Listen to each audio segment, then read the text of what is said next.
చాపలేసినందుకు పరలోకం రాదు. చేస్తే చేయండి, లేదంటే లేదు. ఉన్న మాట ఉన్నట్టే చెబుతాను నేను. కుర్చీలేసినందుకు పరలోకం రాదమ్మా.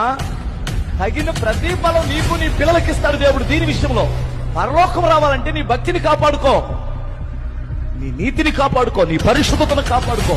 నువ్వు చేసిందల్లా ఎదవ పనులన్నీ చేసి ఇక్కడికి వచ్చి కుర్చీలేస్తే, ఎదవ పనులను చేసి పరిచర్య చేస్తే పరలోకం ఇచ్చేస్తే పరలోకం అందరూ దరిద్రులు ఉండరు.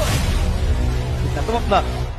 సెకండరీ నీ పరిచర్య, ఫస్ట్ నీ భక్తి, ఫస్ట్ నీ భక్తి.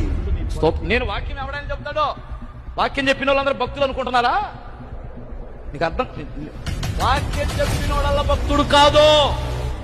ఇతర భార్యలోడు చెబుతున్నాడు వాక్యం, వ్యభిచరించాడు వాక్యం చెబుతున్నాడు, లంచాలు తీసుకునేవాడు వాక్యం చెబుతున్నాడు. నాకంటే బాగా, నాకంటే బాగా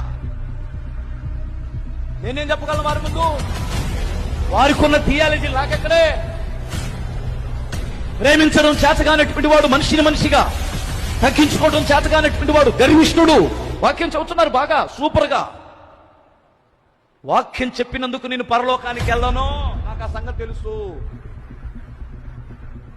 నా ప్రభు నాకు ఇచ్చిన భక్తిని కాపాడుకోవటం వలన నేను కాపాడబడతాను. హల్లెలూయా. ఎందుకు కాపాడబడతాం? భక్తి, భయభక్తులు కాపాడుకోవాలి కదా.